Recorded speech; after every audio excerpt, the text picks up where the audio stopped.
লিস্টগুলো vote দিয়েছে। তো আমি সিপিএর ব্যাপারটা জানি না, because I was not there, কিন্তু আইপিওতে আমি প্রথম থেকে ছিলাম। 168টা দেশ ভোট দিয়েছে।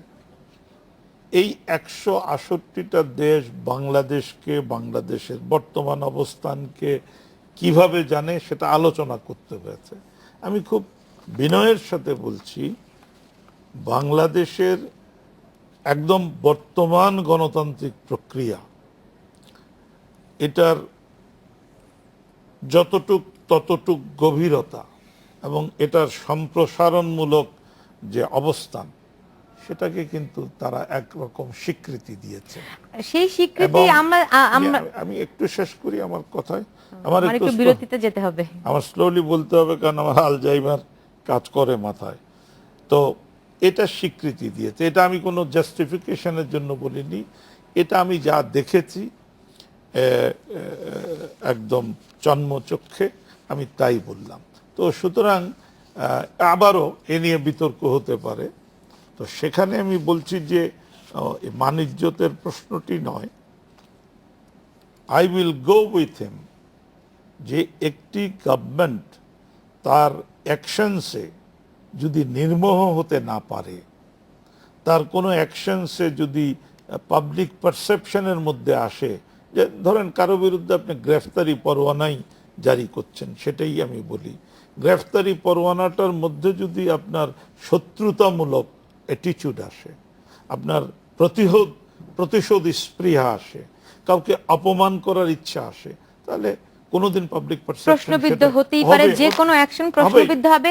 কেন সেগুলি হয়, কেন এই প্রশ্ন আসে, সেই বিষয়গুলি নিয়ে ফিরবো। দর্শক, তার আগে নিচ্ছে একটা ছোট্ট বিরতি, আমাদের সঙ্গেই থাকুন।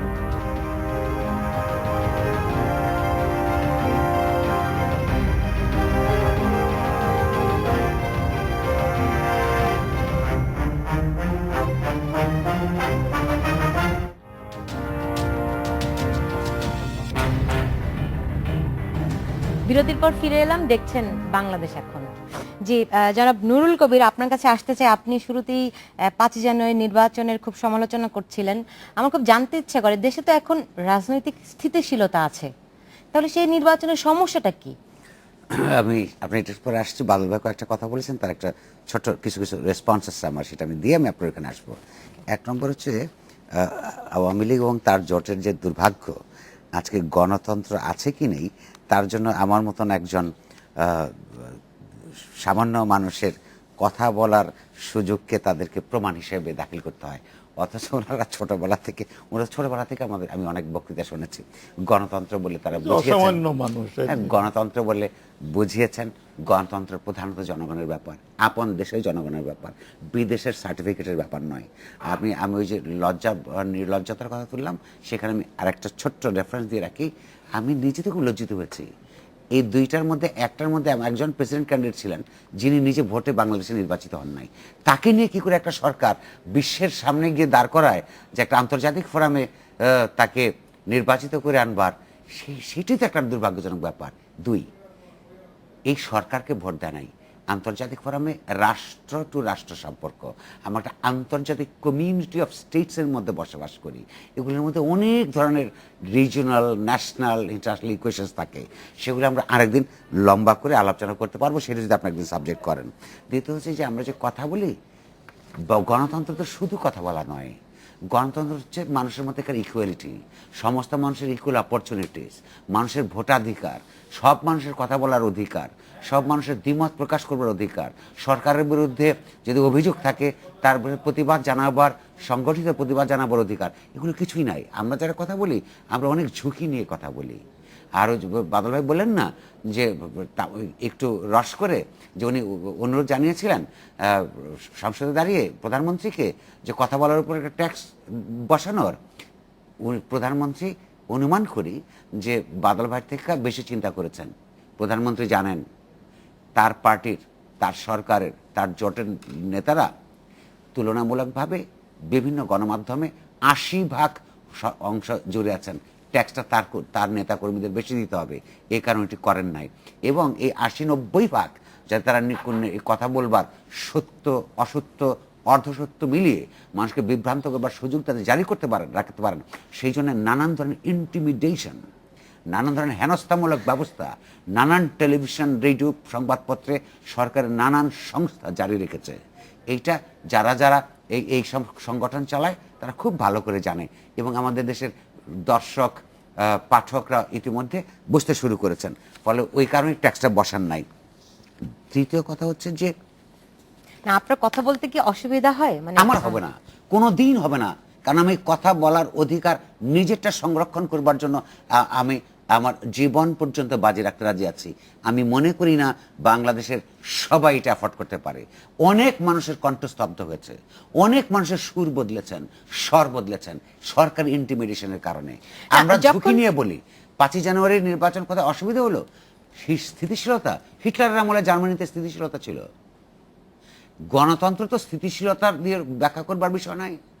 গণতন্ত্র ব্যাখ্যা করবার বিষয় হচ্ছে দেশের মধ্যে একটা প্রতিদ্বন্দ্বিতামূলক নির্বাচন হয়েছিল কিনা, অংশগ্রহণমূলক নির্বাচন হয়েছিল কিনা, জনগণ ভোট দিতে পেরেছিল কিনা, অপোজিশনাল ইন্টালেকচুয়ালিজম এইখানে নন্দিত হয় কিনা, কিংবা তাদেরকে ব্র্যান্ডিং করা হয় কিনা।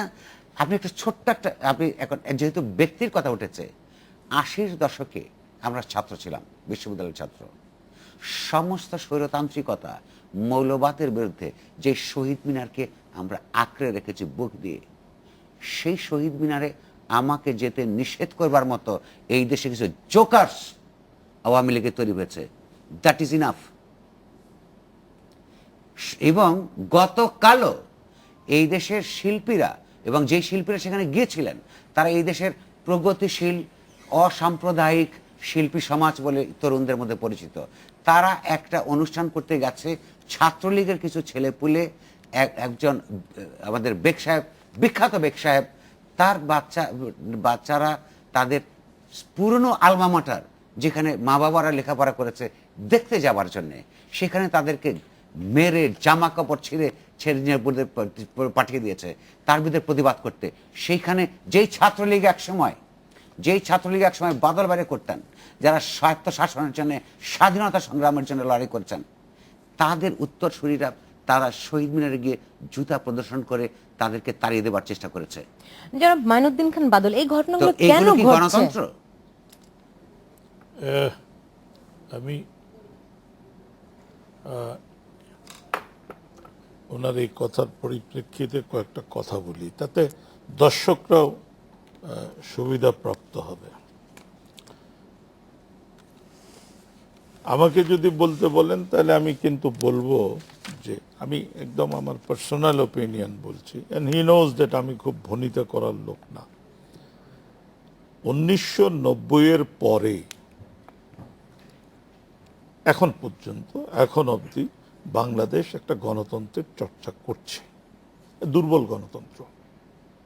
আপনি এটা একদম ওয়েস্টমিনিস্টারের ডেমোক্রেসি বলে লাভ নেই। তার কারণ হলো, আমরা দুজনেই একটা ব্যাপারে বোধহয় একমত হব যে democracy is not only a system, it is a culture too. এই যে গণতান্ত্রিক সংস্কৃতি, এটা তো টুথপেস্ট না যে দোকানে যাবেন এবং কিনে ফেলবেন। আপনি বিশ্বের প্রত্যেকটা দেশকে ইভ্যালুয়েট করেন, কারো শতাব্দীর পর শতাব্দী লেগেছে, কারো বছরের পর বছর লেগেছে এই সংস্কৃতি অর্জন করতে। আমি জিনিসটাকে এভাবে দেখি যে আপনি কতগুলো গণতান্ত্রিক ইনস্টিটিউশন দাঁড় করিয়েছেন, কিন্তু দুর্বল। সো এই ইনস্টিটিউশনগুলোকে ক্রমাগত শক্তিশালী করবার জন্য আমরা পুরো নাগরিক সমাজ প্রচেষ্টা চালানো উচিত। আপনি যেই ইলেকশন নিয়ে এত চিৎকার, এত কথা বলা হচ্ছে, সেখানে প্রত্যেকে কিন্তু বাংলাদেশের প্রেক্ষাপটটা ভুলে যাচ্ছে। এখানে পৃথিবীর বিভিন্ন জায়গায় নির্বাচন চাই, এজন্য আন্দোলন সংগ্রাম হয়েছে।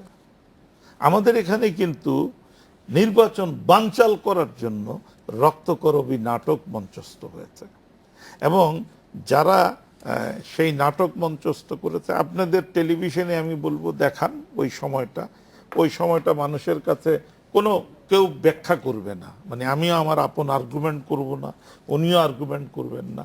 আপনাদের যা খুশি ট্রেইলারটা দেখান, হচ্ছিলটা কি। সো প্রশ্ন হলো যে একটি সংগ্রামে আপনি একটি একটি একটি একটি নির্বাচনকে বানচাল করার জন্য সর্বোচ্চ শক্তি প্রয়োগ করে আপনি হেরে গেছেন। তো সেই জন্য একটা বিখ্যাত উক্তি আছে যে সাফল্যের তো অনেক পিতা থাকে, কিন্তু আপনি যখন পরাজিত হন, পরাজিতর কিন্তু কোনো বাপ মা থাকে না। সেই সাফারিং আপনাকে নিতে হবে। সুতরাং প্রশ্নটা হলো 153, 154 অনেকে বলেন যে এটা হয়নি। আপনি নির্বাচনে না আসলে, সে যদি নির্বাচিত হয়, আপনি এই from the question point of law and constitution আপনি এটাকে অন্যায় বলতে পারবেন না। এখন আপনি ওটা বলতে পারেন যে কেউ যদি বলে যে প্রতিদ্বন্দ্বিতা হলে কি ভালো হতো না, আমি